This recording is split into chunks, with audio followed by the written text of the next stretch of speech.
Samantala, mahigit 1,000 militante ang nagkilos protesta sa Maynila kanina upang hilingin ang big-time rollback sa presyo ng produktong petrolyo. Bukod dito, hinihiling din ang piston, kilusang Mayo 1 at bayan muna ang pagtatanggal sa 12% EVAT at dagdag sahod para sa mga manggagawa. Ay sa piston, overpriced pa rin ang presyo ng produktong petrolyo sa local market.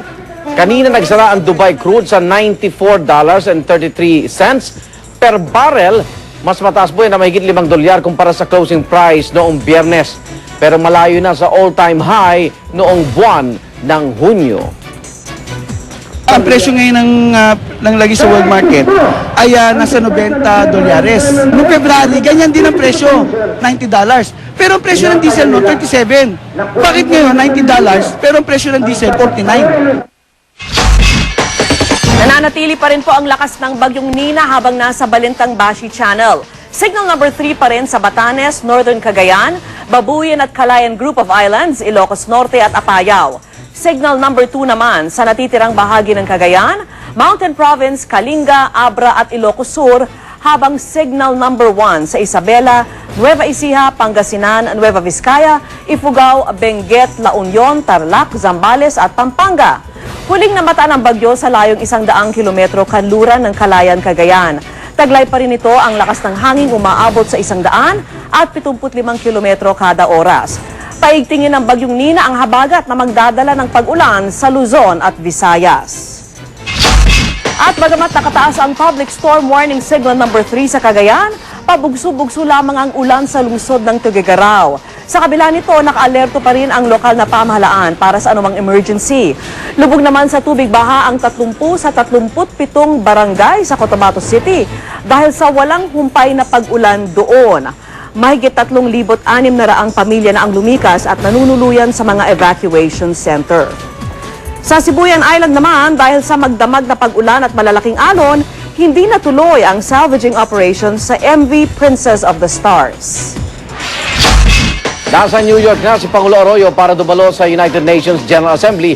5 araw magtatagal ang Pangulo sa Amerika. Nakatakda rin siya makipagpulong sa leader ng iba pang bansa para pag-usapan ang epekto ng mataas sa presyo ng langis at pagkain, pati na rin ang paghina ng ekonomiya ng Amerika. Makikipagkita rin si Ginang Arroyo sa Secretary General ng Organization of Islamic Conference o OIC. Yan upay formal na ilatag ang bagong estratehiya ng Pilipinas kaugnay sa nasuspinding pakipagnegosasyon sa MILF. Sa pagpatuloy ng kanyang privilege speech ukol sa double appropriation issue, inungkat ni Senador Ping Lacson ng iringang Manny Villar at Joker Arroyo noong sila ay mga congressman pa. Pero hindi agad nakapagtalumpati si Lacson matapos itong harangin ni Senator Alan Peter Cayetano. Saksi si Ruth Cabal. Puntik nang di matuloy ang privilege speech ngayon ni Senator Panfilo Lacson. Kinwestiyon kasi ni Senator Alan Peter Cayetano kung bakit nakapag-schedule na naman si Lacson ng speech, kung tungkol pa rin ito sa double appropriation na paksa na ng speech niya nung nakaraang Lunes. Mr. President, I would suggest that the gentleman from Pateros listen first to my privilege speech. Mr. President, I don't think that is the procedure. Because if he's going to talk on the same thing, he should admit first that he made a mistake last week and that there's no issue about the double entry. Sinuspindi muna ang sesyon ng mahigit 30 minuto at pagkatapos ay pinagsalita na rin si Lacson. Inungkat ni Lacson ang dating pagposisyon ni Noy Congressman Joker Arroyo kay Senate President Manny Villar nung House Speaker pa lang siya. Inakusahan noon ni Arroyo si Villar ng katiwalian nang may mga sinulong daw siyang resolusyong pumabor sa kanyang mga negosyo. Hindi rin daw sinuko noon ni Villar ang mga interes sa negosyo ng kanyang pamilya na pinautang pa ng malaking halaga ng gobyerno. There seems to be parallelism in the situation now with Senate President Villar as our presiding officer. Does Senate President Villar have financial interest in the development of C5 extension road? Pero ayon kay Lacson, meron daw isang malaking pagkakaiba sa sitwasyon noon at ngayon. Senator Joker Arroyo is almost rapidly defending Senator Villar in this case, whereas in 1998, he was the one who stood on the floor on a question of personal and collective privilege, lambasting him. Wala na sina Villar at Arroyo sa session hall nang magsalita si Lacson. Ayaw para muna nilang magkomento. Ako si Ruth Cabal, ang inyong saksi. Truck na ginamit sa pagpapasabog ng isang hotel sa Pakistan na ikinamatay po ng mahigit 50 tao. Nakunan sa video. At George Michael, arestado na naman dahil sa illegal na droga. Saksihan po ang mga eksena sa iba't ibang panig ng mundo. Masikip na traffic at mga bakas ng dugo. Ito na ang mga bakas na naiwan sa lugar kung saan hinarang ang sasakyan ng isang Afghan diplomat sa Pakistan. Patay ang driver at ang lulang opisyal, kinidnap. Tuloy naman ang investigasyon sa pagsabog sa Marriott Hotel noong Sabado sa Islamabad. Kuhang-kuha ang pag-atake gamit ang isang truck na may dalang pampasabog.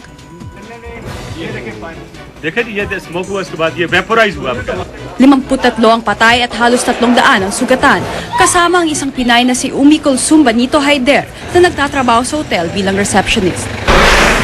Sa Netherlands, isang animoy ordinaryong cafeteria ang nagsisilbing laboratorio ng ilang siyentipikong nag-aaral kung ano ang mga nakakapagpagana sa tao na kumain. Ang mga customer nito, walang kaalam-alam na inoobserbahan na pala ang bawat galaw nila sa pamamagitan ng mga nakakalat na kamera sa lugar. Inaresto ang sikat na British singer na si George Michael sa isang pampublikong palikuran sa London matapos mahulihan ng illegal na droga. 2006 ay nahuli na rin siyang nakasalampak sa kanyang kotse dahil sa droga. Matagumpay na nagtapos ang prestihiyosong Emmy Awards for Television ng Amerika. Napiling Best Drama ng taon ng Mad Men na tungkol sa kalakaran ng mga ad agency noong dekada 60. 4 na Emmys naman kabilang ang Best Comedy ang napanalunan ng 30 Rock, isang sitcom tungkol sa TV production. Best Reality Show host naman for the first time ang Survivor host na si Jeff Probst. Para sa saksi, Rosetti Rivera, nag-uulat. Samantala, dineklarang regular holiday ni Pangulong Arroyo ang October 1, araw po yan ng Miyerkules. Bilang pagbibigay halaga po yan sa Eid al-Fitr o ang pagtatapos ng Ramadan ng mga Muslim. Ayon pa sa Proclamation 1525, paraan ito ng pagsusulong ng kapayapaan at pagkakaisa sa pagitan ng mga Pilipinong Muslim at Kristiyano. Muli maghaharap ang Ateneo Blue Eagles at ang Lasal Green Archers sa Game 2 ng kanilang UAAP Championship Series sa Huwebes. Isang panalo lang ang kailangan Ateneo bago makuha ang kampyonato. Yan ay matapos talunin kahapon ng Ateneo ang Lasal sa score na 69-61. Pero kumananag ang Green Archers sa Game 2, muli magtutos ang dalawang koponan sa isa pang laro sa darating na linggo.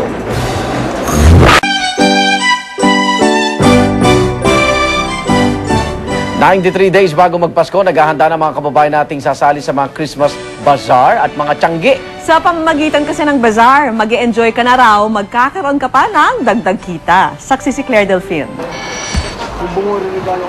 Mabilis pa raw sa alas 4 kung mawala ang pera ng mga Pilipino tuwing Pasko. Sa dinami-dami ba naman ng mga parting pupuntahan, mga inaanak, kaanak at kaibigang reregaluhan, di katakatakang butas ang bulsa ni Juan sa katapusan ng taon. Pero para sa ilan, magandang pagkakataon din daw ang Pasko para kumita. Empleyado si Michelle na isang kumpanyang importer ng mga home decor. Dahil malaki ang diskwentong nakukuha sa mga paninda nito, naisip niyang magbenta sa isang bazaar. Bukod sa mga home decor, may bags at fashion accessories ding tinda si Michelle.